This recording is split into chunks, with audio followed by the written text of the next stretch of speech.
It has been such a long time since I was here and reviewing a chapter of Gintama. Now, I did go on hiatus, and I did believe I said this way back when I was reviewing Gintama 2017 that I was going to go on hiatus and put the manga on hold to review the anime and then come back once the anime was finished. Now, that little break took a lot longer than I anticipated, but I'm back because I did see some spoilers enough to tease me into saying that I cannot stay behind any longer and not read Gintama. You know how frustrating it is not reading one of your favorite stories, and then you see people posting up pictures of what's happening, and then you're like, okay, I have to come back now and read this because I'm missing out on so much. And the fact that, Gintama is in its last days, it's in this finale arc, and the anime is more than likely going to come back again later this year. So I say, you know what, I'm no longer going to be on break. I'm coming back and I'm going to be doing double reviews. So that's what I'm doing right now with chapter 618 and chapter 619. And since now I'm on break, tests are over, school is over for the time being for the summer, I'm able to get back on track with the manga. So more than likely, hopefully by next week, I'll be up to the latest chapter for Gintama. So if you guys can remember, or if you can't, I'll refresh your memories just a little bit. So back in chapter 617, we had introduced to the Daikini. They crushed down Kabukicho's iron wall, and now they penetrated into the city. Of course, the Yagu clan came in to help them, and his name was finally said. Of course, you wouldn't have remembered him because he hasn't appeared for hundreds of chapters since Kyubey was introduced back in around the 70s in the Gintama anime. I can't say for sure about the manga. So they came back, the Yagu four heavenly kings, and the one named Nishio, who was the bald-headed guy, came in to try to fight Ougai. His name was finally introduced in chapter 619, and then he got instantly smacked, and all we saw left behind was his arm. So in chapter 618, everyone is shocked that Nishio was taken down so easily with just one attack, and then he had one of his fellow clansmen, Minamoto, came in to try to avenge his debt.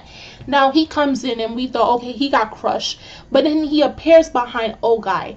And as they said, the Daikini, they are slow in their movements, but because of the force they put into every attack, it makes it seem like they're faster than what they really are.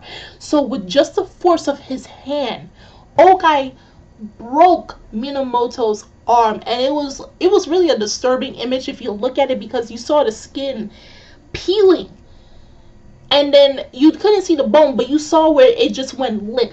It went limp, and then the blood is coming out. It was so disgusting. He didn't die, and we come to find out that Nishio did not die as well. He just lost his arm. I'm guessing Gorilla Sensei likes to allow people to lose an arm when in battle, because we see many arms being decapitated throughout the entirety of this manga.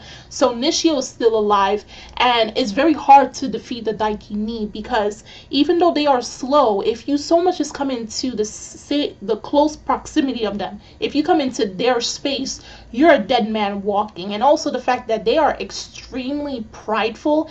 This is the biggest difference between them and the Yato, because within the Yato, it's men and women who are very strong, so everyone goes onto the battlefield.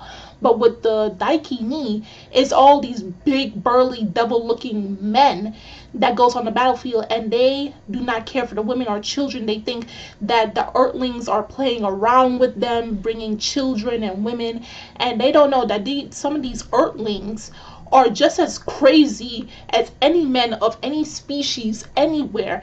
So they're ridiculing the women and the children, and knowing that everyone is trying to sacrifice themselves, trying their best to protect their world. So what they did, they're trying to drag the Daikini into like alleyways, tight space alleyways, where we had Otose and her friends are throwing logs at them, trying to crush them beneath. And then when we thought they couldn't be defeated because they tried to corner Ougai by 3 persons, and that panel that Gorilla Sensei drew looked like a sketch, was so beautifully drawn. My God, I had to look at it for quite a while because it looked like just a rough sketch of Gintoki, Kagura, and Shinpachi all attacking Ougai, and then Kyuubi came in as a fourth distraction. Now, getting into chapter 619, the plan didn't work all that well, but they managed to get him down to the floor, where Gintoki came with a huge log coming, trying to like stab him to death with that huge log coming down with such force. And then the whole thing shatters. The whole log shatters, and we thought Gintoki was a goner. Of course, he's the main character, so more than likely he's never going to die unless Gorilla Sensei wants to throw a twist like he usually does and kill Gintoki by the end of the series, which would that would make me cry. That would make me definitely cry, and many of us as well. So Gintoki, we thought Gintoki got hurt, but what we come to find out is that Ougai had a bunch of kunai in his legs. And who is known for using kunai as their weapons? Of course, Tsukio and the rest of her women from Yoshiwara has come to the battlefield to fight, and now Ougai is forced to fight all these women and children and men on the battlefield. And it's just like, it was so amazing to watch how all of this was going down, because everyone is just coming in and trying to kill this one guy. That's how difficult it is to beat the leader of the Daikini. Like, he's the toughest opponent physically wise, offensive wise, and it's taking everything they have, because even with their swords, he just grabs them, breaks them, shatters them with his teeth. And finally, by the ending, the last page of chapter 619, we had where Gintoki had the sword. They threw the kunai and broke his horn, the horn that was using to protect him, because they were always trying to aim for his head, but his horn came to protect him. And by that last panel, the last page, we had Gintoki says, yeah, it's over. If someone can be it in a game of tag, then I ain't playing with them no more. And I was like, he sliced off the horn. He took out the horn, and it caused Ougai to bleed a whole lot out of his head. So hopefully with all that blood loss, he dies in the next chapter. Then again, I'm not too sure if he does, because like I said, he's extremely strong. He is the leader of the Daikini, some strong creatures from outer space, and one of the strongest tribesmen in the universe.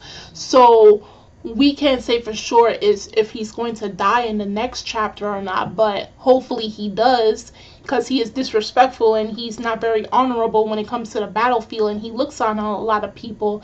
So it was really exciting reading these 2 chapters, and it was really exciting getting back to reading Gintama.